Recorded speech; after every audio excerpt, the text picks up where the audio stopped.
The Life of David Livingston, Part 37. Beyond the fourth lake, the water passes, it is said, into large reedy lakes, and is in all probability Petherick's branch, the main stream of the Nile, in distinction from the smaller eastern arm which Speke, Grant, and Baker took to be the river of Egypt. In my attempts to penetrate further and further, I had but little hope of ultimate success, for the great amount of westing led to a continued effort to suspend the judgment lest, after all, I might be exploring the Congo instead of the Nile. And it was only after the two great western drains fell into the central main and left but the two great lacustrine rivers of Ptolemy that I felt pretty sure of being on the right track. The great bends west probably form one side of the great rivers above that geographical loop, the other side of the upper Tanganyika and the Lake River Albert. A waterfall is reported to exist between Tanganyika and Albert Nyanza, but I could not go to it, nor have I seen the connecting link between the two. The upper side of the loop, though I believe it exists. Nor have I seen the connecting link between the two, the upper side of the loop, though I believe it exists. The Manyama are certainly cannibals, but it was long ere I could get evidence more positive than would have led a Scotch jury to give a verdict of not proven. They eat only enemies killed in war. They seem as if instigated by revenge in their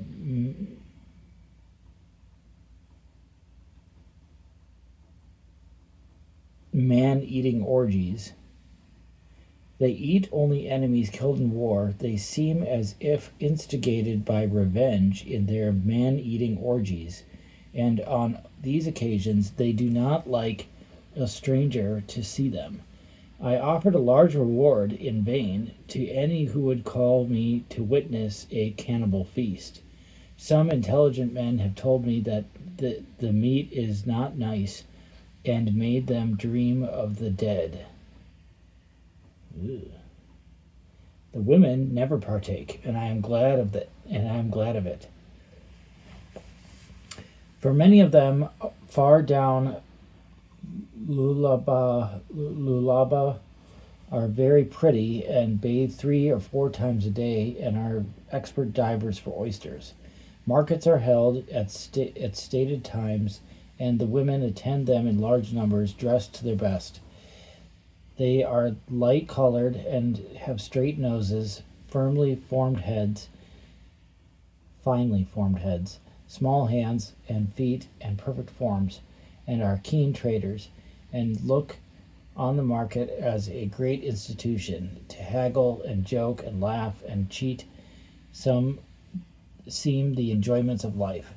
The population, especially west of the river, is prodigiously large.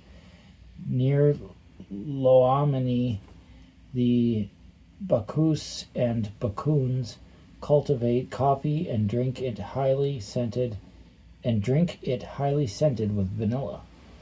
Food of all kinds is extremely abundant and cheap.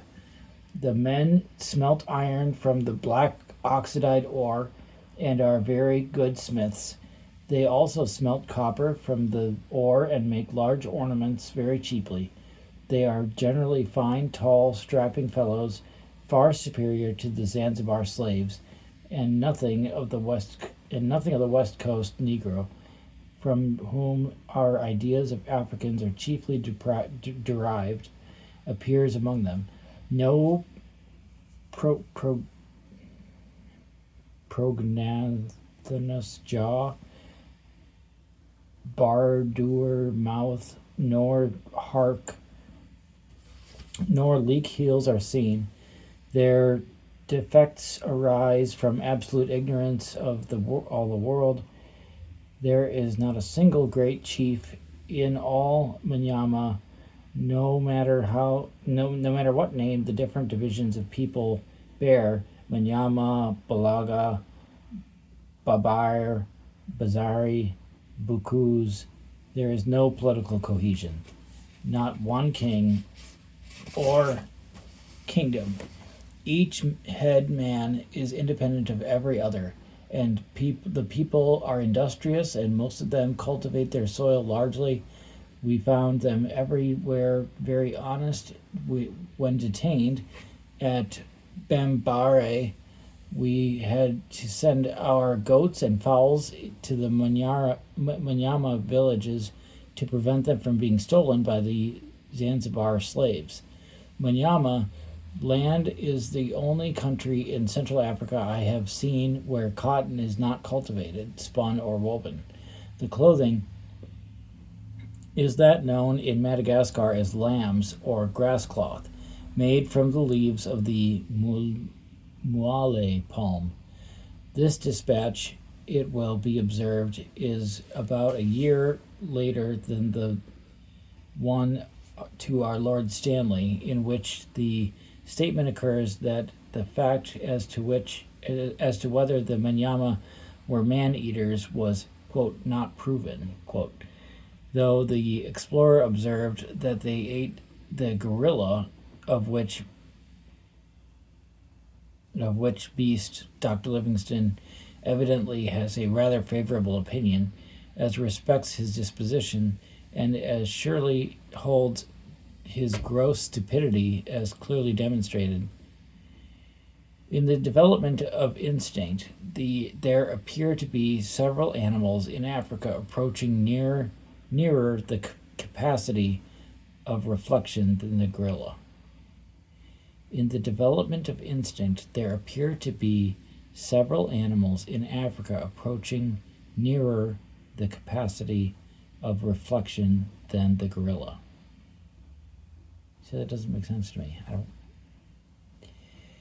The next dispatch is the Earl Granville, and is dated at Ujiji, November 1871. It is almost wholly official and relates in a clear and most forcible manner the insurmountable difficulties by reason of which he had been forced to cease explorations at a time when a little longer work would most probably have been crowned with complete success. It is in this dispatch that Dr. Livingston relates the particulars of the horrid massacre at Niamey, the fearful outlines of which have appeared in Mr. Stanley's letter already quoted. On his return to Ujiji, Dr. Livingston narrowly escaped death 3 times in a single day from the savages, who would not be persuaded that they did not belong to the traitors guilty of the massacre. The dispatch to Dr. Kirk, Consul of Zanzibar, is of interest, and as showing how the explorer had been annoyed, pained, and his plans frustrated by the inefficiency of those charged with sending him supplies from Zanzibar. In view of the dispute that had arisen upon the subject among the certain representatives of public opinion in the United States and England, it may well be shown whether Dr. Livingston himself thought he had been well or ill treated. In a postscript to this communication, he says, with evident reluctance and evident feeling, quote, P.S. November 16, 1871. I regret the necessity of bringing the foregoing very unpleasant subject before you, but I have just received letters and information which make the matter doubly serious.